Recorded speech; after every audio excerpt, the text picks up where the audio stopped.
Hey guys, one last build before I start playing Last Epoch, and this build actually surprised me.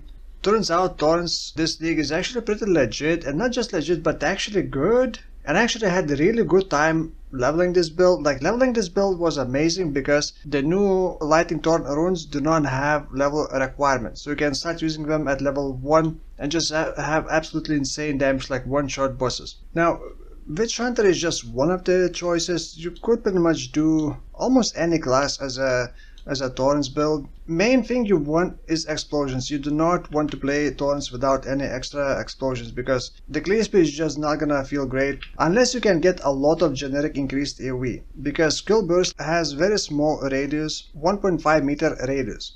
If enemies are standing beyond that reach, we're not gonna take any damage and kill burst is gonna be useless for clearing. The kill burst is not that great. I think it would need to be buffed. It's really annoying having to wait for enemies to get close together before you use that. I don't know, it just did not feel great using kill burst. So any other class that has some kind of explosions like Lich, maybe, but Lich requires enemies to be cursed, or some other way to help with that. You could also maybe attempt to do poison proliferation, like one enemy gets poison, dies, and spreads the poison to other enemies. That could also be fun with Thorns, but there are many bosses that just pretty much off themselves. Because each time they hit you, you proc the Thorns. Oh, by the way, there are some enemies that are kind of bugged. They hit you, they do not take Thorns damage. We do not proc Thorns damage. If that happens, you also do not leech. So there are a few enemies that can absolutely destroy this build, but they don't happen very often. Proximity shields, for example. Essentially, if your Thorns cannot hit enemies back when they hit you, you are in danger because you are not getting any leech. And without leech, this build is not very tanky, and it felt like it's really tanky, but it's not tanky. It felt great because I could leech. And all the bosses, I have not encountered any boss that would be a challenge with this build except the Burning Monolith. But that boss couldn't kill me with his like regular skills, only with the one-shots. It's kind of silly that GG wants players to be slow but creates a fight where you have to move fast. If you don't move fast, you literally just get one-shotted and there's nothing you can do. So Burning Monoliths, I tried multiple times. I could not do it because I just don't move fast enough. But yeah, all the other bosses just died pretty quickly. There are some mechanics that you want to avoid and you don't want to get hit by like heavy slams because, like I said, this is not particularly a tanky build. It kind of tanks by being able to leech, and this is level 88 now. I would actually highly recommend you to try Thorns for leveling at least, especially actually for leveling. If you are somewhere at the top where you have access to either generic lightning damage nodes or elemental damage nodes, you can get a lot of damage, even more than this build, because you can just stack these lightning runes and you're gonna be blasting, like one-shotting pretty much everything. I'm gonna talk about the build, but first I wanna talk about what new things, what new tools were added this league for Thorns. Then I'm gonna talk about the build, which is Witchhunter. So in terms of items, the new gloves, which can impale on crit and extract impale on non-crit, and these are the only unique gloves that have Thorns. And then this ring, when you stun enemies with melee attacks, you do your Thorns damage to them. Now the stun is actually now kind of split between heavy stun, and light stun has a chance. Essentially you get 100% chance if you hit enemies for 100% of their life in a single hit. I tried this ring and it's pretty much useless because if you're scaling Thorns, you don't have good attack damage. You essentially need to do a lot of damage in a single hit to get a higher chance to light stun enemies. This does still proc on a heavy stun, but that's only once pretty much, and that's it. So this thing I think is not useful. Now there are a couple new support gems for Thorns. So there's this thing, gain 15% of your maximum mana as lighting Thorns damage while channeling supported skill. So this is not just minimum or maximum, this is like both minimum and maximum, so this is like an average. Unfortunately, I don't think that this is that great because let's say you have 3000 mana,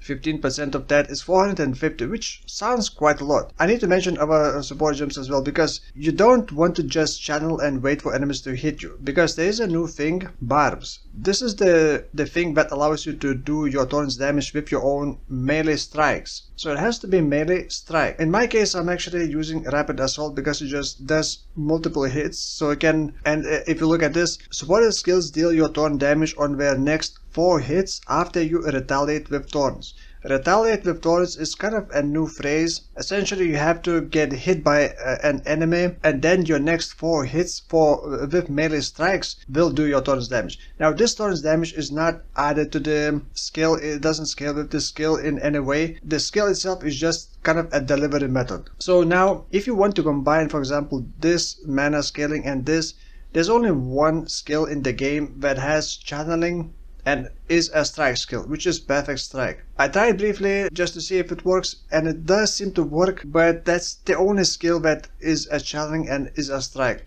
So I'm not sure if this mana scaling is actually viable. There's also Kill Burst, and Kill Burst in my opinion is not very well designed. It works very similar like Barbs. However, the target that you hit does not take Thorns damage. The other targets around that target do take Thorn damage. However, the AoE is very small. If they are not close to each other, essentially Kill Burst does absolutely nothing. So Kill Burst only works when enemies are tightly packed. There's also Cult Drops. I haven't really tried it. It does have kind of delay and it doesn't feel too great to use. So the main supports are Barbs and Kill Burst. The Barbs is for single target and Kill Burst is kind of a clear. There's only one unique item mandatory for this build, which is Crown of the Pale King. Do Thorns damage against enemies that use ranged abilities or spells or some like ground effects. Without this, you pretty much cannot play Thorns. So this is the only mandatory. But I am using 2 other uniques. I am using Dreadfist, which is not really mandatory. I just think that it gives decent amount of damage because critical damage bonus is also used for Thorns, and this one just gives a lot of flat Thorns critical hit chance.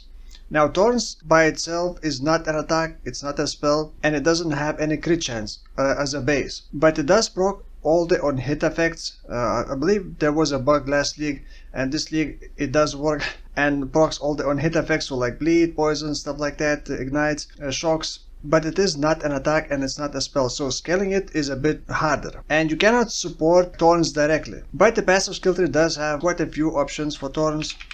The way this build actually survives is because of this leech node. 20% of Thorns damage is leeched as life. There's also just increased amount of life leeched. Sadly, life leech is only over 1 second. However, this 10% of Thorns damage leeched as life combined with 20% instant leech works so extremely well. All the smaller hits gonna be, you're not even gonna notice them because you immediately gonna out heal them. And then you just get Thorns, all the Thorns nodes pretty much. You do not need accuracy for Thorns, but you do need accuracy for the skill that delivers Thorns. Want to remove your evasion, so you turn that into armor. Thorn damage here, there's actually more Thorns damage that I missed, but ignore enemy armor is not needed for this build because you're gonna be breaking enemy armor anyway. So I picked up all the Thorns nodes, and then you have to kind of scale your block chance, because when you scale your block chance you can get this thing, which if you have enough block chance, in my case 72%, you're essentially getting 72% increased damage for everything. Thorns and the Witchhunter explosions that you get from this. And I did anoint this one, which is expensive. I think it was like 170 exalts combined for the anointment alone, so it's not a cheap anointment. Because I did not want to go through here, because that has 25% reduced global defenses, which lowers my armor, and I don't have that much armor. And then you can get like generic physical damage. You can also, you're probably gonna want blood magic, but you don't really need to level most of the skills except for resonating shield. And then you can also get a lot of damage from these, and especially damage with hits is lucky against enemies that are on low life. So there are a couple of reasons why I went with Witchhunter. The main reason is for clear speed. For this one, 10% chance for enemies you kill to explode, dealing 100% of their maximum life as physical damage. And you are scaling generic physical damage, and when explosion happens they usually wipe out everything. Another thing is that Decimating Strike. Decimating Strike can remove up to 30% of enemies that are on full life, 30% of their life on the first hit. This Decimating Strike happens before any of your other damage lands. So essentially this happens, then your damage happens, and then if the enemy is in the Culling Strike threshold, it just immediately does Culling Strike. So very often you can just one-shot enemies by having Decimating Strike and Culling Strike and just decent hit damage. And then the last one, I picked up this one just to kind of slow enemies down a bit, but you can also just refund this point, or maybe from Decimating Strike, but I would rather refund this for bossing and then spec into this to get up to 40% more damage. Now for the skills, like I said, I am actually using Spear because Rapid Assault just does very quick hits, and I just got the spear with the highest attack speed, and I was thinking of crit chance for volatility support, but in the end I didn't go with that. Just get spear with the fastest attack speed with the lowest attribute requirements, essentially. So rapid assault is linked to more attack speed, barbs, and then this one, see red, just to make enemies faster so that we can attack you faster or get to you faster. But that is only if you apply bleed to them, and you do apply bleed on the final hit of the rapid assault. If you want, you could try volatility as well if you get enough critical chance for your like attacks. Resonating shield is to break enemy armor pretty much, and also with the unbreakable to give you more stun threshold. It's very much needed.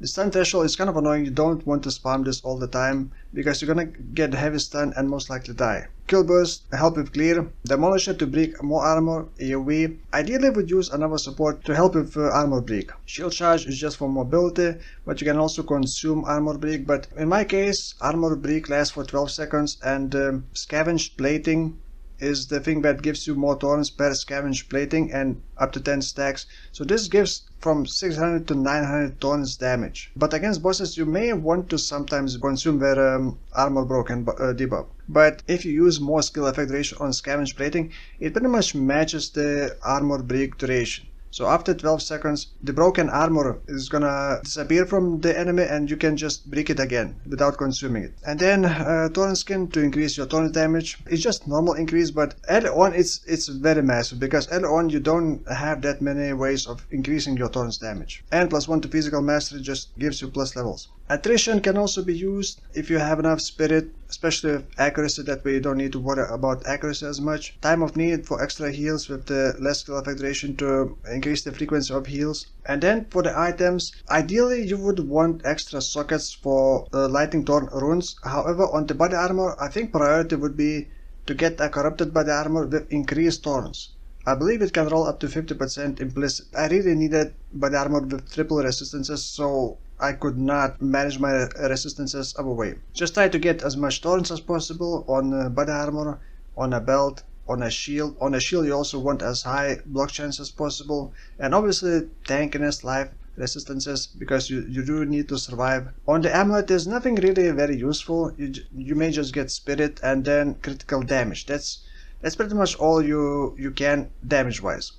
Rings, attributes, accuracy could be needed, and then resistances and life. And if possible, get 2 socket corrupted dread fist, and you probably want these boots corrupted. Like normally they only roll up to 25% thorn critical hit chance, but you can corrupt and increase this beyond 25%. Or you can just get an extra socket. For the helmet, definitely extra 2 sockets. Ideally you would also corrupt the shield with extra socket. As for charms, I still don't really care about charms. Immunity to freeze is nice, and you don't want to be shocked, because if you get shocked you take extra damage and you don't want that. For leveling, I was using this all the way until I started using spears, I think, until I started mapping. What else do you use? There's nothing else on weapons that could increase your thorn damage right now. So yeah, that's pretty much it for this. I probably won't be playing Path of Exile 2 this league anymore. There's gonna be like 1 or 2 more rewarding patches. Maybe I will return to that, but tomorrow I'm gonna be playing Last Epoch again, and yeah, I'm not sure when I'm gonna see you the next time. So thank you for watching, and I will see you whenever. Bye bye.